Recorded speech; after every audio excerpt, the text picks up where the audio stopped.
Welcome to Mindfulness Manufacturing. My name is Trevor Blondeel. Spending 25 years in manufacturing, I discovered the real impact we have on turnover, communication, and the ability to manage change is how we show up.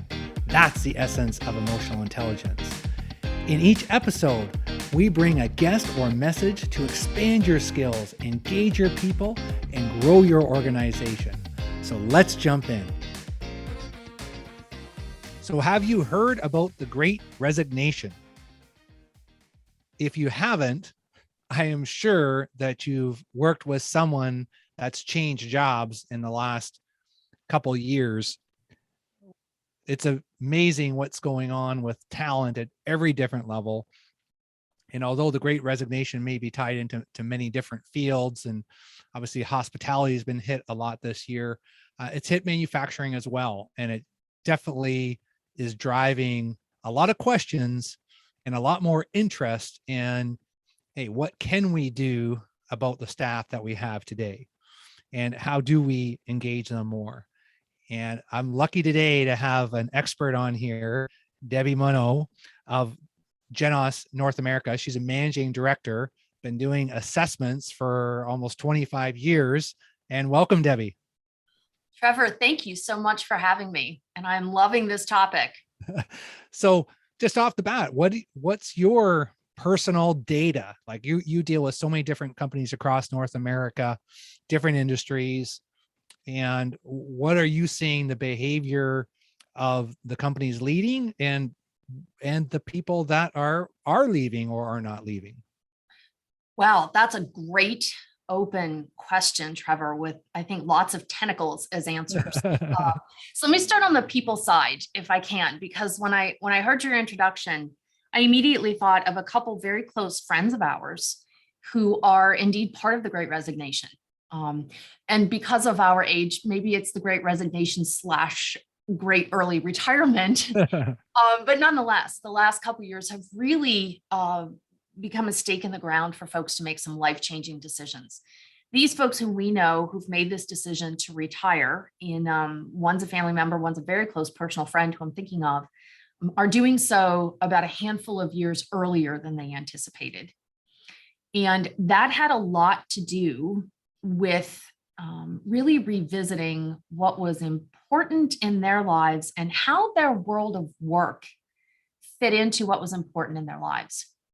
So our friends who are continuing to move forward and are excited about their work and energized and engaged, that has a lot to do with how their workplaces are treating them and had been treating them over years that they worked there.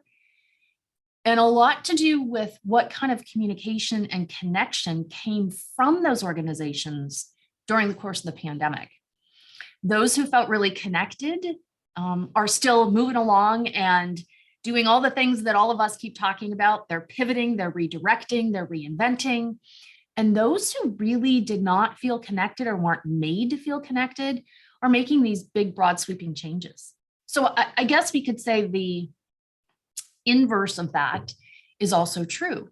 Organizations who quickly realized that the world of work will never, ever again be the same, who quickly adapted to work from home, empowering people, facilitating that experience being easier and more productive, while being empathetic and being connected to their people and understanding the challenges that people are going through.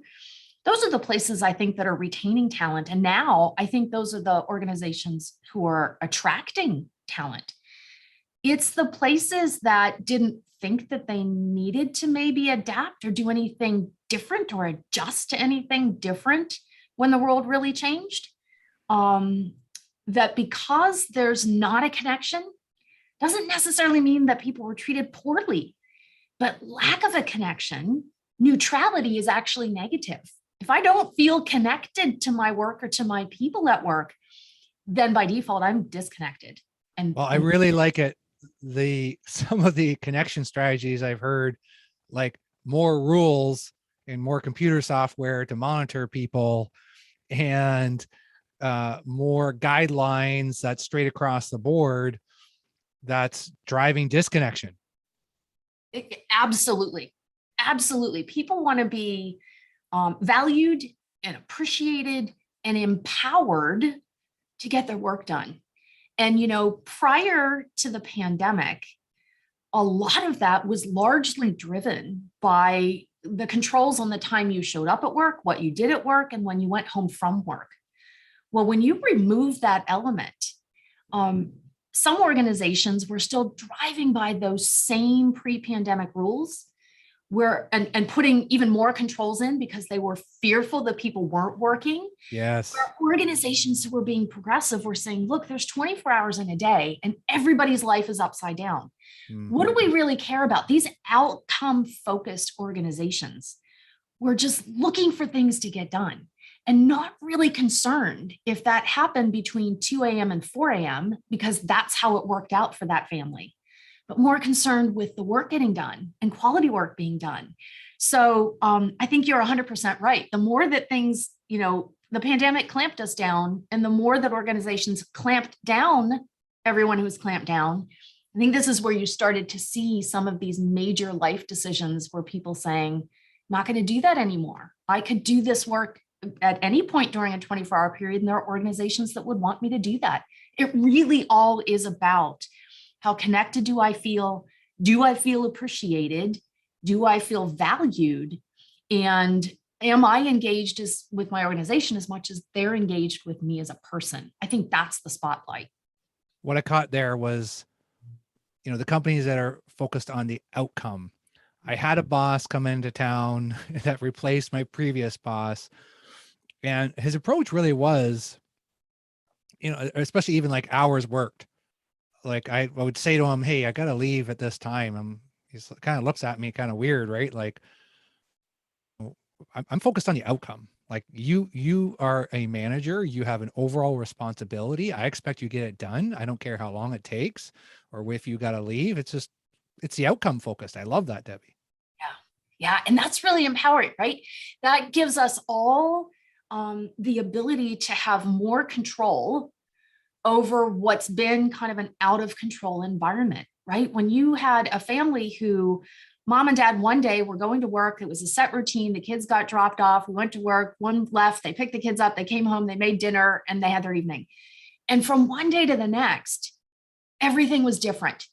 You've got a mom working at one side, you've got a dad or a partner working at the other side of the dining room table, you've got kids who are reading, writing, arithmetic sitting in the middle, and everybody's just trying to figure that out. Well, you can't parcel out those 8 or 9 hours the same.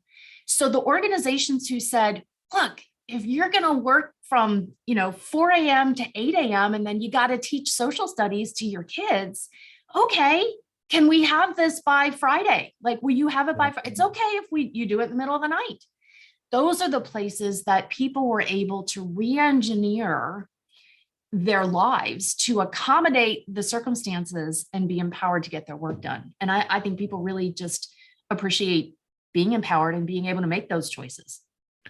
Yeah, make choices, and I can remember for that boss thinking, I wanted to get the result even more because it's like, man, I was given the autonomy and some choices on when I come in. And manufacturing, there's not many people working from home, but there's home duties that are shifting, which means I may need to shift when I'm going to be here. And if we have a relationship and there's some foundation of trust to get the job done, obviously that trust comes with outcomes, going back to outcomes. But, even before the pandemic, the 2020 Gallup poll, right? I see this post on LinkedIn, but it's through the survey of 75% really did leave their job because of their boss. Right? And it's like, what is that relationship? And I guess what I really wanted to ask you about today is we think of like that worst boss, right? Like, oh, that terrible boss you hear people talk about. And then sometimes it's a little deflating because you hear about these wonderful bosses that just always say the right things and they're able to kind of like do all this. But the reality is that probably more than 80% of us are somewhere in the middle. And Jeff, your other managing director, he's been talking to me a little bit about making the average uncomfortable. What is this all about, Debbie? Yeah, this is really exciting work because you're so right, Trevor. You know, when we ask people to think about the worst person that you've ever worked for or with, you know, you almost don't even have to finish that question because those people are like emblazoned in our minds. You know, and we never forget the way people make us feel. We've asked that question and people have told us stories like something happened yesterday, and then you come to find out it was like 50 years ago, and that emotion is still there. You know, when you look at the opposite of that, when you think about the best person you've ever had the chance to work for or with, you have that same sort of quick, immediate response, right? That somebody just made such an impression that we literally would have run through a brick wall for them. These are the people who are inspiring and they're trusting and they're authentic with us. And as a result, we want to be as equally trusting and authentic, and we want to work hard for these folks. But those are kind of the tail ends of the bell curve. Most people are in the middle of those two things. And I think this is where there's just so much excitement that can happen, because these people are like hot water, right? You can do a fair amount with hot water, right? Hot water's good. But if you take hot water and you just turn water that's 211 degrees up by 1 degree to 212 degrees, you have something completely different that can power locomotives and steamboats, right? You go from hot water I like that, to a propellant, to steam, to this power. And I think that so many people out there are like lukewarm water and hot warm water, and they are so close to being that steam, to really being themselves a top performer, to showing up for their colleagues or their teams or the direct reports in a way where they end up on the list of who's one of the best people you've ever worked for with. And mostly, Trevor, it's just lack of awareness, right? We just don't know what we don't know. We don't know that if we say something this way rather than this way, or we look at something from someone else's perspective rather than just from our own, we don't realize that those tiny incremental shifts, my 1 degree with my hot water, create massive outcomes. We're talking a lot about outcomes today. When you craft the way that you speak to someone, and you know, we're all talking to each other all day anyway, right? We're sending emails, we're in meetings, it might be a Zoom meeting rather than a boardroom meeting now, or rather than a conference room or on the shop floor, but we're meeting with people, we're texting people, we're emailing people, we're talking to people. We're not asking anybody to do anything different, or anything more, I should say. But you do something slightly different, man, that is just like, you know, putting higher test lead in your vehicle. It just runs better and more efficiently and more productively. And that's really, sorry, you asked me something I'm really passionate about. That's really this notion of why average is uncomfortable. Because I think we sometimes come to accept like, oh, that's the average. You know, that's okay. And that's exactly what it is. It's okay. Well, you know, we can be better than okay.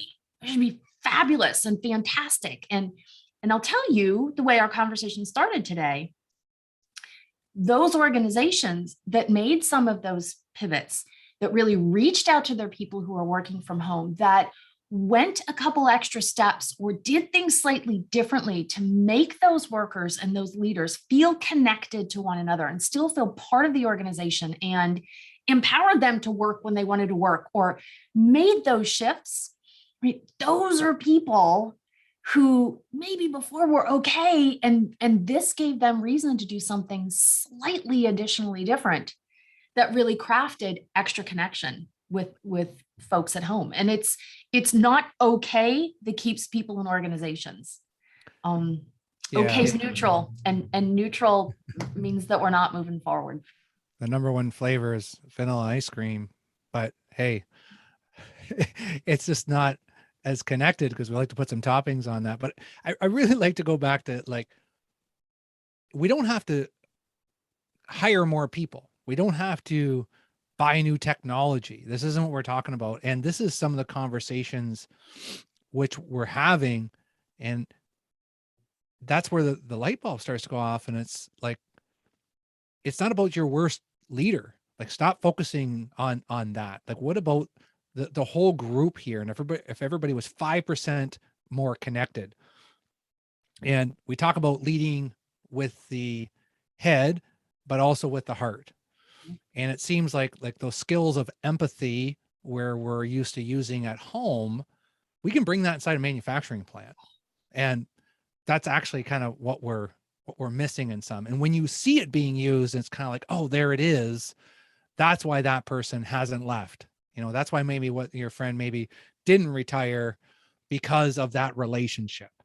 Yeah. And you can just live your life. You can go to the same, like, I love what you're saying. You can go to the same meetings. You can show up at the same time. It's just being a little bit more intentional when you're there. And I asked a colleague today, I said, what's one of the things that you're doing different out of, what you've learned? And it's like, man, if there's one thing I do different now, is I used to have someone come to my office and I was typing, and I would just have them continue, their conversation. And it's like, I just stopped typing now. And it just like that, like what you're saying, Debbie, those incremental changes. Like, if I just stopped typing, and if I was just totally present every time I had a conversation, what's the difference on the team? Trevor, I love what you're saying, because I think the other thing is with our phones, right? So many of us, if we could like surgically attach our phones to our hands, we would do it, right? Because we're carrying around all the time. And this is one of the things that Jeff and I are always working on, because everything makes a noise, right? You have a phone where you get email, you get text, you might get Facebook Messenger, you get LinkedIn notifications, your desktop does the same thing, your landline is ringing. We use Slack, so I've got Slack knocking. There are things to divert our attention constantly. Yet when we're with someone, and if you and I are engaged in a conversation and my phone makes a noise and I divert my eyes, which means I'm diverting my attention from our conversation to my phone, what's not spoken but communicated is, yeah, Trevor, this Bing is more important than you are. And who among us wants to come in second to a notification noise? Nobody. Nobody. But this happens constantly. And so the person who you were talking with who stopped typing, this is just a brilliant move of being mindful, because what that's saying is I'm intentionally focusing my attention on what you have to say, because you are important, you are valued, and I appreciate our connection. That is what drives people to stay in an organization and not be part of the Great Resignation. Stopping typing increases retention. You can get from point A to point B very quickly. And if all people did was simply put their phones down the moment they got into a conversation, it would be very interesting to see what happened on how people felt around them over the course of 90, 180 days. And if you're listening to this podcast, you're probably in that okay spot, right? Just because of the law of averages, and the people that are really that worst boss probably wouldn't even turn this on, because they're not really interested in anything different. So that is just the impact we can have as a community, right? It's just that it's that 5% difference. It's that Dan Harris 10% happier. Yes. It's not about we're going to turn this organization around. It's not because I'm going to be a brand new leader. It's like, I'm going to be the same person I am. I might pull in some other skills and just be a little more intentional. Because the other thing that we're going through is this whole burnout, right? And where good leaders are getting burnt out, which means that they're not being as attentive when they are having conversations. So what's your one thing, Debbie? What have you done maybe differently with all the great information you can consume? What's your personal story? What do you do differently? I'll tell you that personal story, but I just can't help myself in responding to something that you just said. So when you think about this notion of like the folks that are really struggling, and then most folks in this okay category, and then these folks who are really fantastic, right? Over time, what we see happens is that often a lot of, I'll call it fixing style attention, ends up being placed on the folks who are really struggling.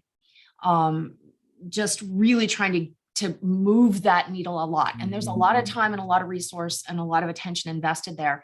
And a lot of times that just ends up in a turnover. Person might not have been the right fit. It might not be the right culture. And so this is sort of this hamster on the wheel. Performance improvement plans. Yes, constant, right? The folks at the other end of the spectrum are most frequently ignored because we tend to say, oh, there's Trevor. He's great at what he does. I know he's got our back. He's okay. Or we can give Trevor a little bit more to do. Trevor will cover the slack because, Debbie's no longer with us. And this is how top performers choose to be part of the Great Resignation, because top performers feel like, look, I'm carrying my weight and the weight of like 4 other people, and I don't get anything. I don't get to have any enhancement program. I don't get to have any coaching. I don't get to have any assessment. Like, where's my love? Yeah.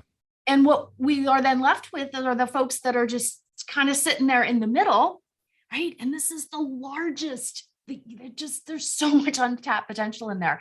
So I couldn't help, as I was listening to you, kind of thinking of this bell curve and talking about, circling back to something you said earlier, this doesn't require more. This requires different.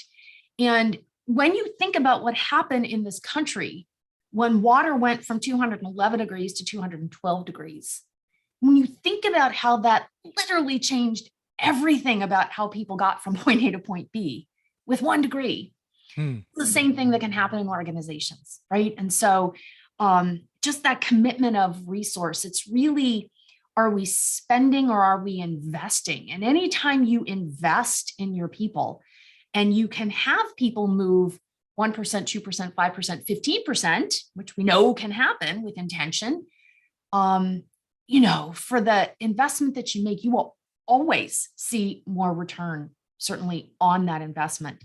And people are worth it, right? We can have the best products. We can have the best show floor. We can have the best equipment. We can have the best of everything. But if we don't have people who are engaged in what we do and the products we produce and the way we interact with our community and our customers, it's all for naught. People are our biggest resource. And we should be putting the humanity back into the humans who work in organizations. And you do that through connection and empathy and empowerment, right? Are you seeing a shift in the request for assessments? Because you've been in this a long time, you see the different phases. And is it starting to shift to more of the okay and less of the potential low performer that we're trying to spend 80% of our time on 20% of these people? Do you see that coming? Yes, what we're seeing now is that organizations are realizing that the humans who fulfill these outcomes for them, that the way they feel impacts everything that they do. All of their work performance, all of their creativity, all of their willingness to share information or collaborate or mentor or peer coach or recruit and refer new employees, all of that comes from how people feel. And organizations are beginning to realize that programs that enhance people's well-being, programs that enhance people's ability to become more mindful and become more intentional about their work, programs that help people become smarter in the ways that we use our very human emotions. We're seeing a shift where that is no longer being a perk, now being prescriptive. You have all this conversation happening about burnout that you mentioned. If you just simply look at healthcare, I think that there's an entire separate case of healthcare resignation slash, the trauma, the post-traumatic trauma that these healthcare workers who've been working these 18, 20-hour shifts day after day after day after day after day. I think that these folks really need attention to their well-being, and organizations are realizing that. They're seeing that when they take some personal attention and they help people to create great strategies about how to be more resilient, how to set boundaries around work that means that they do get time off, that they empower them to work at, if it's possible, in hours that they want to work. That's an uptick in well-being. Here's the cool thing about lifting well-being. We know that when people are feeling better, we actually can help them live, longer, happier, healthier, more productive lives. This is really great for an organization. If you can help your people be healthier and happier and more connected to you, well, then this is where you have retention. This is where you have innovation and creativity. This is where you pick up things like market share and your ability to be employers of choice.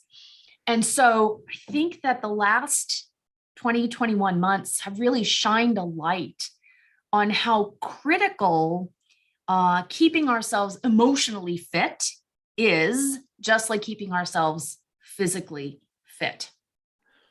It's just such a different conversation. I love it because it's just, especially, I'm so passionate on the manufacturing and the whole mindfulness connection and what it can bring. And it's just been, I still go into plants as so task related. Like if we give them more task, we put a little more pressure on them, we'll get more results. And it's like, oh my gosh, there's so much science behind that. There's a body budget and we only can take so many tasks. And at some point they just become just ridiculous. So I got to go back. What is Debbie doing? What have you taken out of this? What's something that the listeners can hear that you're actually doing, maybe something different in the last couple of years that our listeners can take? Yeah, and thank you for asking that question. I had to do a really close examination that I did way too late about what I was doing around work. Now imagine, Trevor, my everyday, all day is talking to people about well-being, emotional intelligence, how critical it is to be mindful, to be present, how important our well-being is to balance what we do for our mind and what we do for our bodies, and how that enables us to do better at work. And not only do we teach that, but we actually teach people to teach that. And I was working a lot. Like everyone that shifted, we too shifted, and we're having different kinds of conversations. And there were a lot of those conversations to be had, which was fantastic. Mm-hmm. But the first thing that was the easiest thing for me to get time to work more was to give up my workout routine. And I am a former competitive gymnast.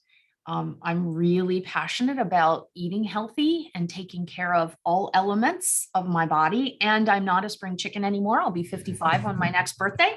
And so you begin having conversations about working out and being strong, not because it has anything to do with summer season, but because it has to do with building that muscle now, so that if I'm blessed to be 30 or 40 years older, I have the strength that if I fall, I don't seriously hurt myself. Well, I very quickly just put all of that aside because I was, and I'm doing air quotes, and I know that you guys can't see me, but I was too busy. And so two things happened to me. One, my doctor was none too pleased with me because when I went in for my physical, while because of my eating style, my weight was fine, my muscle mass had dropped significantly. My cardiovascular capabilities had dropped significantly. And this in turn will certainly impact my bone strength, right? My bone density and my bone strength. And so that was troublesome. The second thing was just the dissonance that I felt. It was so hard for me to know that I wasn't doing what I knew that needed to be done. And I was telling other people that they needed to do. And so I had myself a good talking to in the mirror. And I really worked through setting some boundaries about working out. I made them realistic because in my head, I can be all or nothing in my thinking. And so if I'm not doing it 7 days a week, then I've not done it. I really had to reframe what success looked like for my health. And it turns out that if I could do something 4 times a week, and 2 of those events were strength related, that was actually accomplishing something. That was not only getting my work up, but I was building my body. And I got some nice feedback when I went this year for my physical, because my weight was fine. And because of the way I eat, my cholesterol and triglycerides have always been great because of the way I eat. but I had increased my muscle mass and reduced my body fat. And that shift not only felt really good, but that is setting up my long range prospects. Again, if I'm fortunate enough to be still talking to you 30 or 40 years from now, that strength that I'll keep maintaining. And my ability to look people in the eyes when I'm talking about how important this is, and knowing that I am not only walking the walk while I talk the talk, but I'm also lifting the weight and doing some yoga poses along the way. And that was really good for my mind, for my body, for my spirit, and for my productivity. I am bringing a better version of myself into my office every day and with all of the people who I talk with, and a better version of Debbie in my personal life. And that's really important. So I too had to learn the lesson the hard way. Well, for us listening here, it kind of ties us right back into this whole great resignation of, it's not about, you got to make a drastic shift. You were already kind of doing some of that working out before, and it didn't have to be 7 days a week. And it doesn't mean that we got to go in and be a perfect leader tomorrow. But if it comes back, it's the incremental little things that if it's just taking out that time and knowing that if I do a little strength training, that I want to show up a little bit better for the clients tomorrow. And on the other side, I always like to say, we only get one of these bodies. We can't trade it in, at any point in time. It's like you get one, you got one chance, and you got, it's like having a conversation with someone at your family or your work. You got that one moment, and you've got one body, and we've got this, it's like life is long, but then we've got this rapid movement that it's like, oh my gosh, it's already this late. So I think it's a great message for our listeners, and thanks for sharing, Debbie, and meeting you many years ago and certifying me personally in emotional intelligence. And I would say it's been great for the career, but I tell you, with a 22-year-old son and a 20-year-old daughter, it's been most helpful in those situations of just the incremental work I've done on myself to try to show up as a better dad, as a better listener. And then when you go home, or you're going to work, or you're just at the grocery store, you're the same person, same body, same mind. And the more you can align yourself and grind yourself, life is better for people around you, and it'll be better for you. So thank you for everything that you do, Debbie. And I'm going to leave some notes for everybody here. And if you're interested more in getting certified, going down this path, Debbie and Jeff are the experts. Thanks for having me, Trevor. Always a pleasure. Hey folks, appreciate you taking the time to join us today. If you enjoyed this episode, share it with someone. Haven't subscribed yet? Do it now. Remember, if you want results, the key is increasing your awareness of how you show up.